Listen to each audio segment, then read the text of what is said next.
Hi, this is Stacey Abbott with Corner House Realty. Welcome to another episode of Betcha Didn't Know. Today we are at the Women's Club of Glyndon, located on Butler Road in Glyndon. And today I'm joined by Lynne Maher, who is a member of the Women's Club and also the informal historian who knows so much about this building that I can't wait for you to hear about it.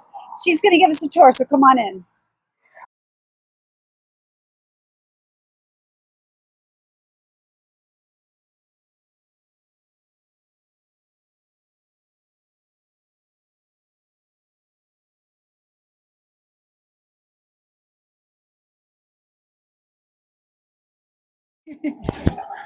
Now we'll go through the doorway to our past. Let's go. Ring the bell.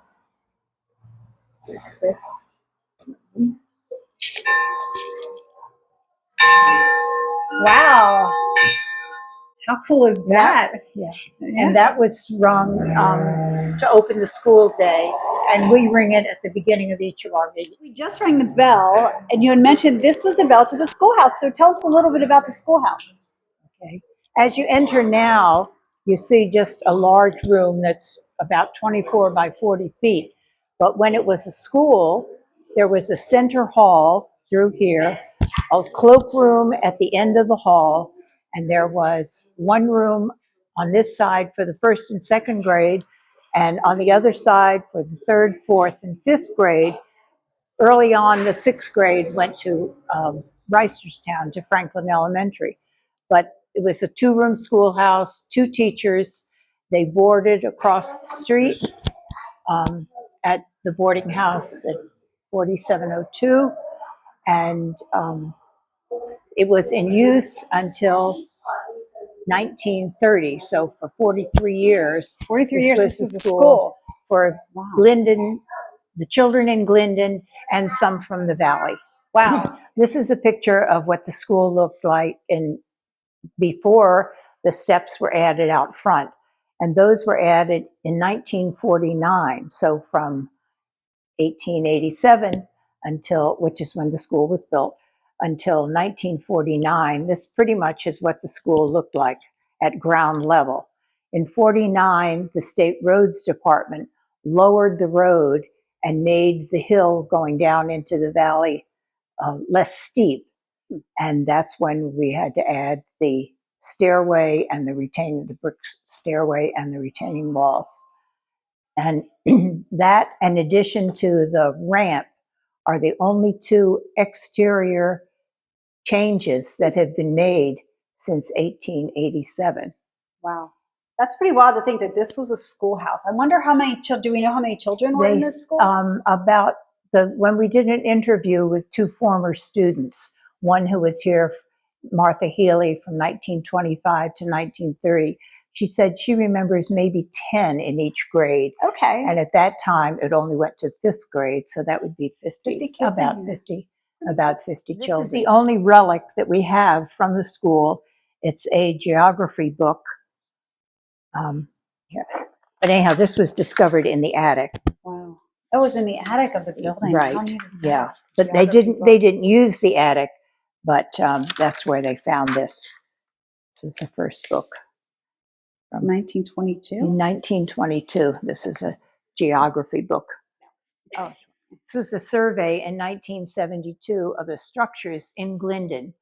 And because of the architectural details and the historical significance of this building, it qualified for Glyndon, along with about 6 other structures, to be listed on the National Register of Historic Places. So we talked about it becoming, when it was the school, so Okay. how did it become the Women's Club? Okay, in 1930, the Board of Education changed the school districts. Okay. And the children from Glyndon went to Franklin Elementary.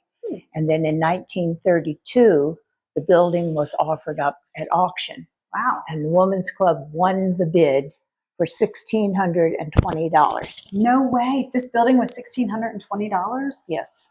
That's amazing. So then the Women's Club renovated inside, removing the partitions, laying a new floor, adding the mantle to the fireplace, the stairway to the basement to make it an open space for their meetings.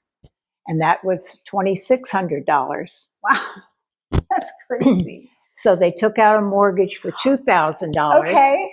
And in 1948, they burned the mortgage. Wow, paid off. So tell me a little bit about this beautiful chandelier. Yes, this was donated in memory of Mrs. Robert Healy, who was our president from 1923 to 1925. Wow. And she was the one who, during her administration, the membership was opened up to the community so that members beyond Glyndon, could join. And at this point in time, we have members from Baltimore County, Carroll County, and 2 of our members who moved out of state have retained their membership. So we have a member in Pennsylvania and a member in Florida. So you don't have to live in Glendon to be a member of the Women's Club. That's certainly true. That's very nice. Yes. Okay, Lynn, why don't you take us for a little stroll around the building and let's see what we can find here. Okay, well, let's start here. These are antique cabinets that Women's Club brought in. And those are some of our, like, citation from the county executive and things.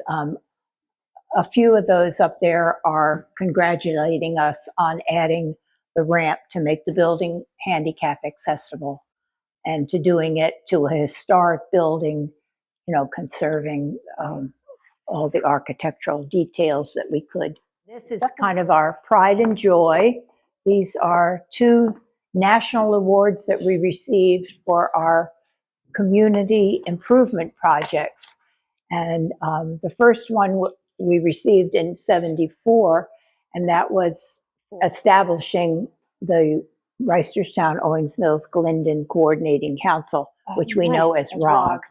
And that was by getting 51 community organizations together, organizations and churches and all, to form an umbrella group. Nice. And that's they get information and they're allowed to voice their opinions on different issues like zoning and transportation and education. Wow. And then again, in another community improvement project was in, we received the reward in '82, and that was because one of the members, Claire Bosley and the Reverend Fred Hanna, led a group that included people from the ministerial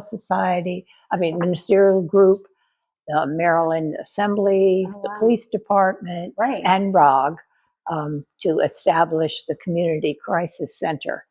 They acquired a cottage on on the Hannamore property, and were able to, convert that. And these 2 things are, of course, still very in operation and very important to our community. For sure. And that was, the Women's Club was on the ground floor for both of those way back when.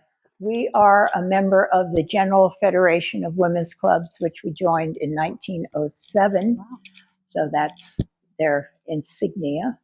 And this is, these are our name tags, which are cross-stitch. And in 1991, the club got together and a committee converted our old dingy name tags into these. So when new members, when people become members, they're handed their new. And it's made with cross stitch, like you said. That's really pretty. Okay, this piano was purchased in 1950 to replace an upright that was here. And they had a few concerts to defray the expense. One was a pianist and a soloist, and another was, I think, a pianist and a cello player. Wow, so you had like an event in here where you entertained everyone with the singer and the piano.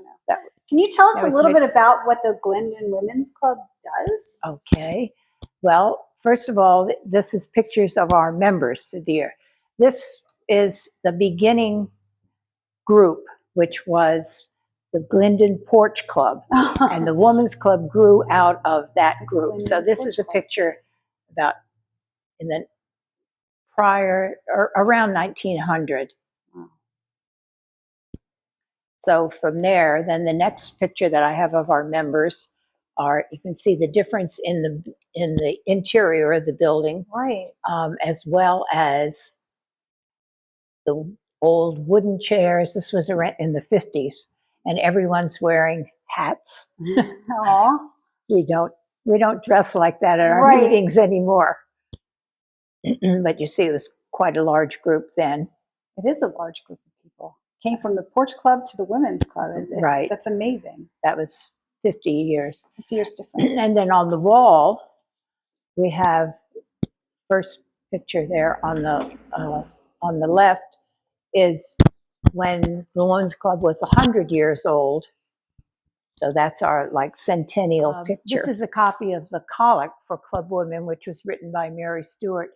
And it's every club, well, almost every club in the General Federation of Women's Clubs says this Collect. We say it just before adjournment at each meeting. A good thing to remind everyone in a women's club or in any group. So, Lynn, this is really eye-catching as soon as you walk into the women's club. Can you tell us about the quilt? Sure. This quilt was made for the bicentennial by the quilters, the Glyndon quilters, not members of our club necessarily, right. But it was given to one of our members, and she felt that it should be displayed somewhere other than in her home. Of course. Right. Well, our purpose is to address community needs through volunteer service and donations for other charitable organizations. Really nice. But in addition to these are some of our current donations. But in addition to donations, we also have various projects.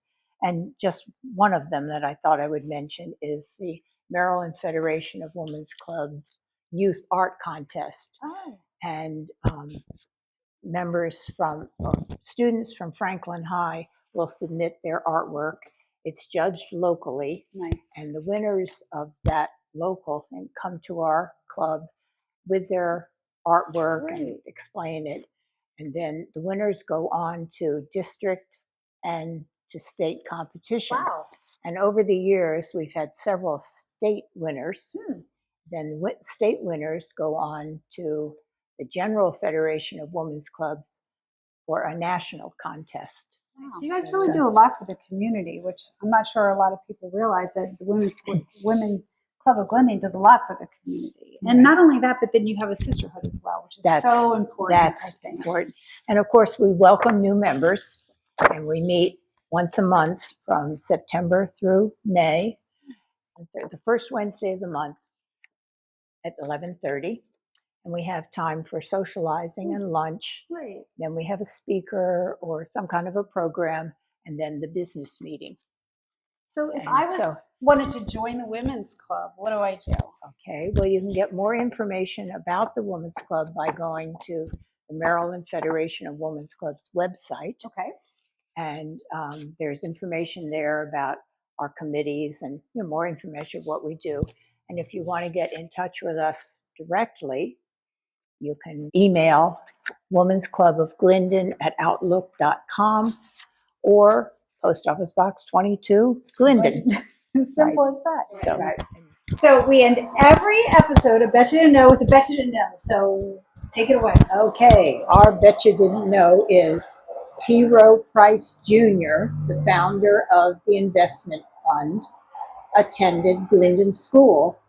And then he went on to Franklin High School, where he graduated in 1914. 1914. Wow, that is amazing. So he came to this little school. That's a great bet you didn't know. Thank you guys for coming. I'm going to ring the bell one more time. It's so fun. Have a good day, everyone. Wait, don't forget. On Saturday, June 13th, this clubhouse will be open for the Glyndon Historic Incorporated Home and Garden Tour. And you will be able to see the inside of our beautiful clubhouse, which was once a schoolhouse. So come on June 13th, Saturday, between 11 and 5, and we will have people here to greet you. And you can see all about the Women's Club of Glyndon. Bye! Bye.